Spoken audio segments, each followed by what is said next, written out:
Welcome to the 7th episode of Undiscovered. I'm your host, Burton Placid, and here we have another special guest, Ayden Pereira from Auburn, New Hampshire, my old roommate, yo. Thanks for having me on, bro. Nah, for sure. Appreciate you coming out here and doing this episode with me, bro. Mm-hmm. So yeah, bro, we're gonna talk about your journey up until now. So like, high school, man. Take me through the high school little journey you had over there.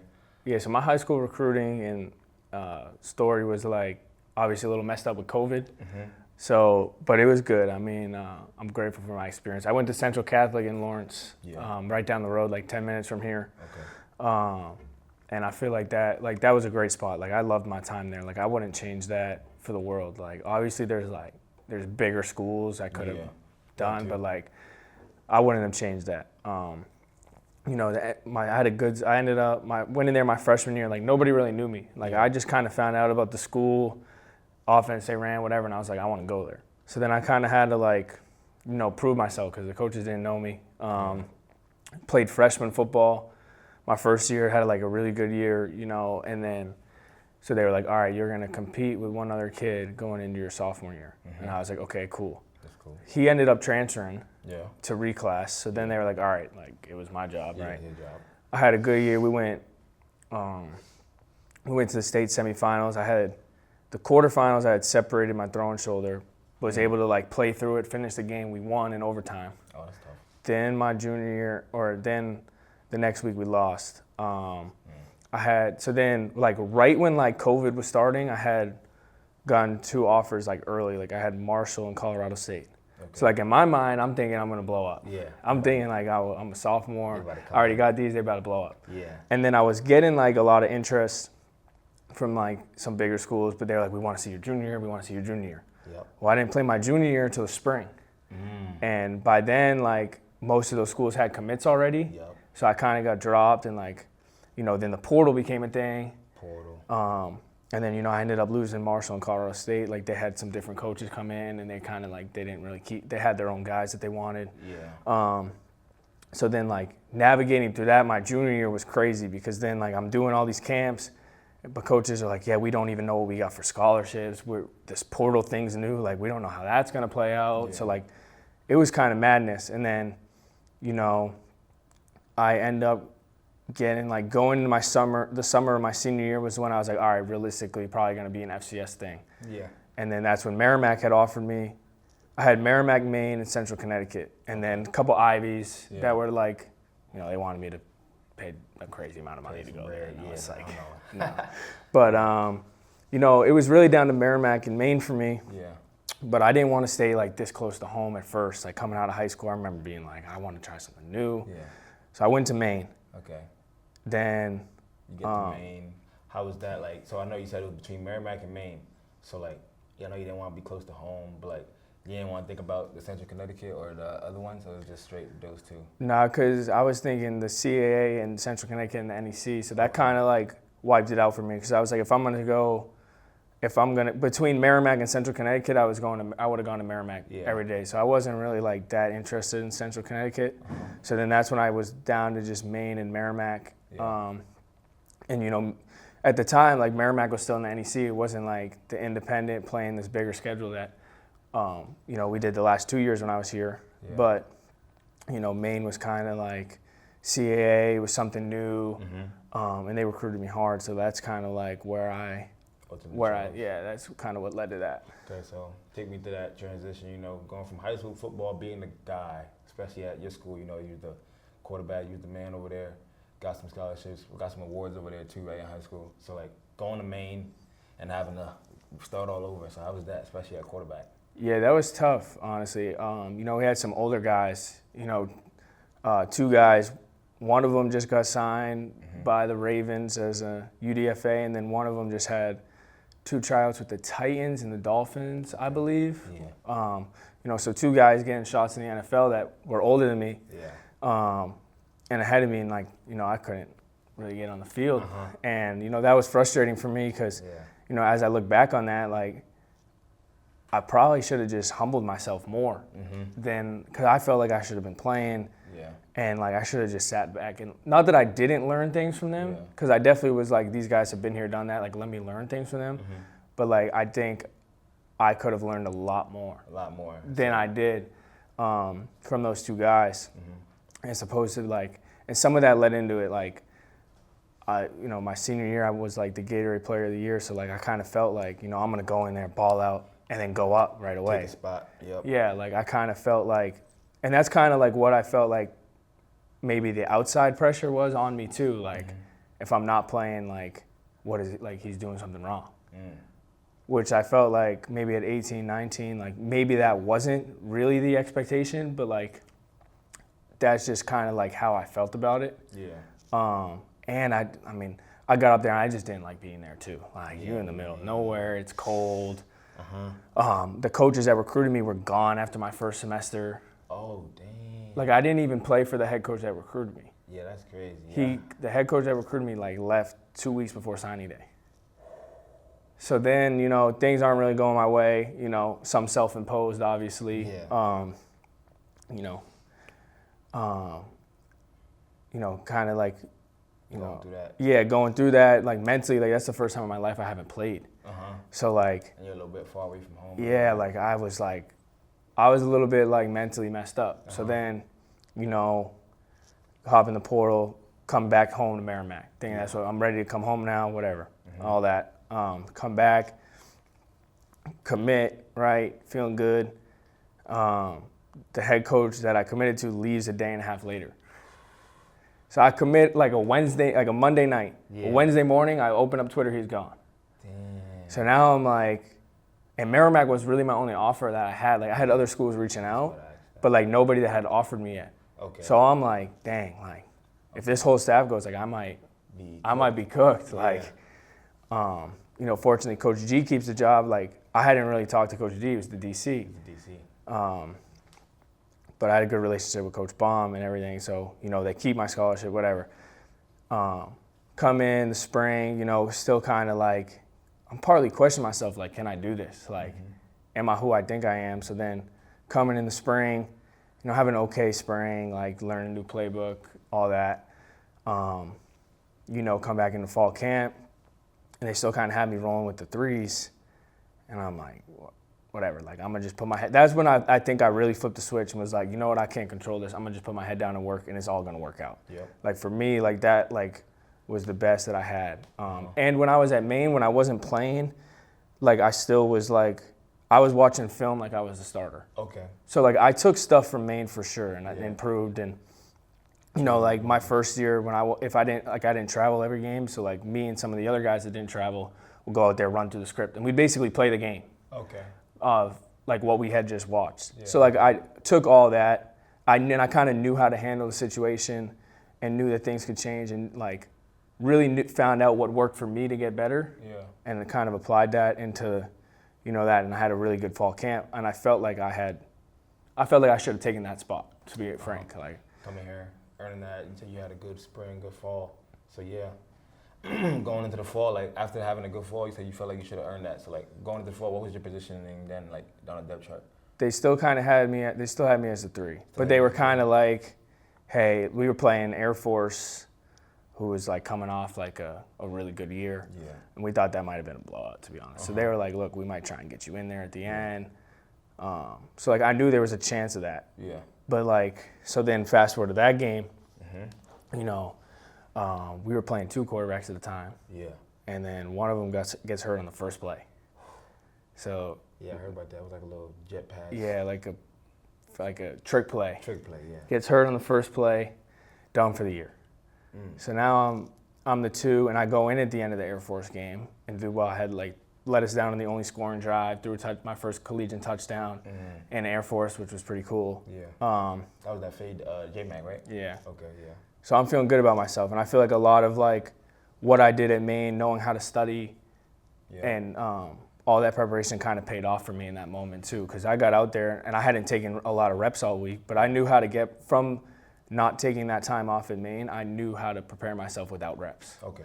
And I knew how to watch film and translate. So I feel like that really, helped me. Then we went into UConn the next week, and they were like, all right, like you're probably gonna get in early this game. Yeah. Like. They had told me before the game, like, if we get through, like, 3 drives and we're not doing nothing, we're going to throw you in there. Yeah. So I was like, okay. So I'm ready to go. they kind of I ended up playing like the whole second half. Yeah. The kid that got hurt that game too. The starting quarterback got hurt that game. Yeah, so now he's done for like a couple weeks. Okay. So I started week 3, Yeah. played the whole game. Week 3, played well. Okay. And then kind of the rest from there was my show. Like he came back a couple weeks later, Still and okay. So I was kind of see what they were gonna do, but I had played well enough, thankfully, to keep that job for the rest of the year. Yeah.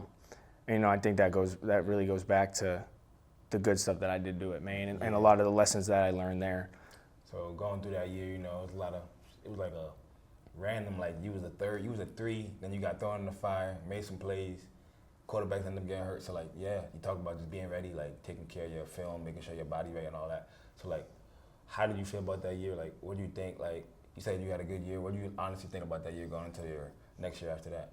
I felt like I had a lot to build on. Yeah. I felt like, I had did some good things, especially considering the position I was thrown into, right? Mm-hmm. Like, I'm not taking reps with the ones all spring, all fall, and then now week 3, I'm throwing to guys I haven't really thrown to. Yeah. And I felt like I had a solid year. I definitely didn't feel like I had blown it out the water or by any means. I definitely had some down moments. Like Sacred Heart was a really bad game for me. Mm-hmm. But I felt like I always showed that I could bounce back because every time I feel like I had a bad moment, I bounced back and had a good game. Okay. And I feel like there was a lot for me to build on. And, I knew there was potential in bringing a guy in at some point between the spring and the summer to, try and compete with me, whatever. Okay. But I was confident in Yeah. building out that year. So you said you was confident going into that. So after that, you got the winter workouts, got the spring. I wasn't here for the spring, but how did the spring go for you during that time? Yeah, I think for me, my biggest thing for the winter and spring was to grow as a leader. Like now that I'm coming in, I'm the expected starter. My voice, I have a bigger voice now, and I have to have a bigger voice now. And I felt like the year before I had earned a lot of people's respect. So I felt like, that was a thing for me that I didn't really get to do the previous 3 years was, have my touch on it, obviously. So that was something I took ownership in. And then the spring was solid. I mean, it was, spring's always tough up north. It's just cold. It's tough to throw, tough to catch. Yeah. But I felt like I had a solid spring overall. Still felt like, there was areas for me to improve. Yeah, for sure. From the pocket and stuff, but then from that. And then for that, you got the summer. I know when I came here in the summer, that's when I met you. We had a lot of the player-led practices. Yeah. You was part of that. You was definitely leading that, making sure how it was conducted, make sure we got a certain amount of plays in and all that. So that was my first time getting to interact with you and seeing how you was the leader for real, stepping up in your role. But how you think that summer went with the guys being up here and growing as a team? I think that was very good. I think we had a lot of buy-in that summer, and I think that definitely attributed to us, having some success early. But yeah, we had a really good summer, and I think that was an important role for me to like you said, be the catalyst for those player-led 7-on-7s and stuff. I feel like, just that was kind of another pivotal moment for me to make sure we're all on the same page and grow as a leader. And I felt like as I grew as a leader, my play started to grow too. Yeah, not for sure. And then going into the going into that season, fall camp's coming up. You're the man. They brought another quarterback in to compete with you, give you a little more competitive, keep you a little competitive in the QB room. So fall camp going into the season, tell me about that and how you feel, how that went. Yeah, I feel like, that competition only made me better. And, I just feel like I feel like that fall camp was the best camp I've had out of any fall or spring camp that I've had since being in college. I feel like that's when my play really took a big jump. Yeah. And then it was I feel like then from there my what I was saying also resonated more with people because I was doing it to another level. And I was able to put that on display. That was by far I think the best camp that I've had. I think some of it had to do with them bringing a guy in and kind of some competition there. Yeah. But I was always confident that I knew I was going to have the leg up going into it. So it was just really about my job to lose. I felt confident. Fall camp goes through, start the season at Kent State. You throw a couple touchdowns there. We start the season kind of like Nate said in the other episode, like we started off with good momentum. The record didn't show, but I feel like especially we started off with like good vibes and good energy, like especially around the team. I feel like. Yeah, I agree. I think we started off well. I mean, I think offense started off slow in some areas, and I felt like a big thing was the defense didn't really they were very supportive of us, and like that, I think that helped us grow in moments and areas. Yeah.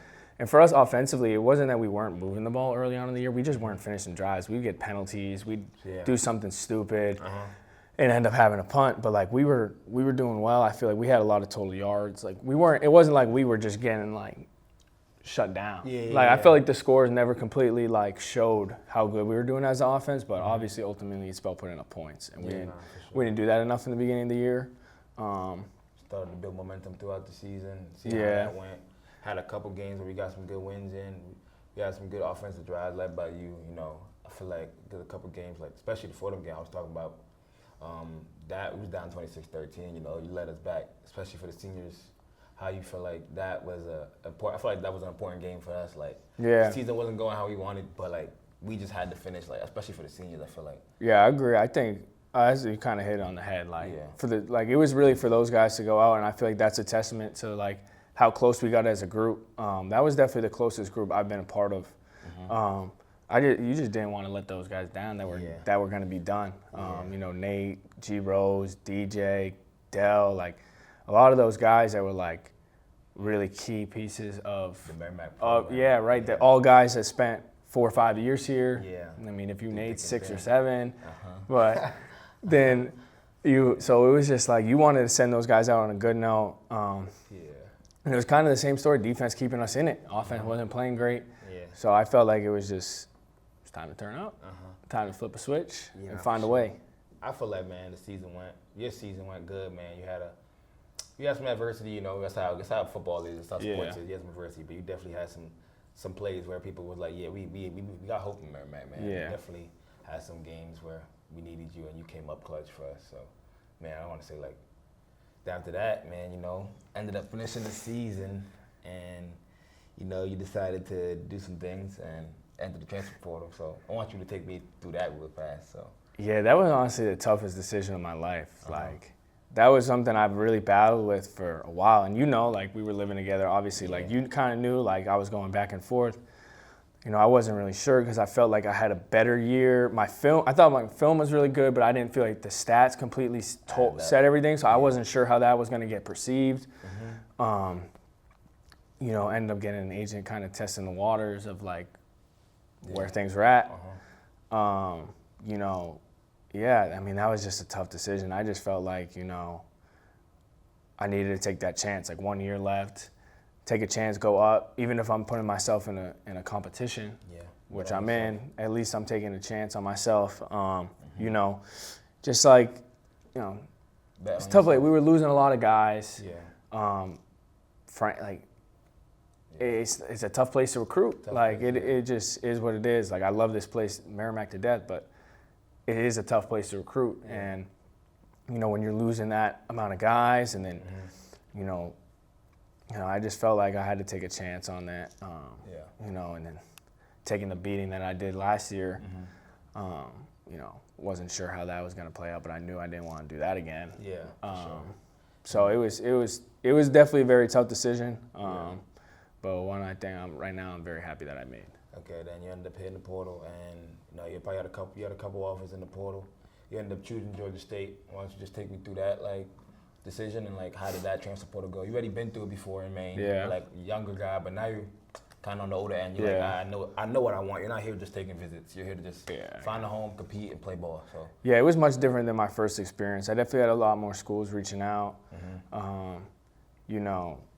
It was definitely a whirlwind. I think I was only in it for 4 days, and it felt like 4 months.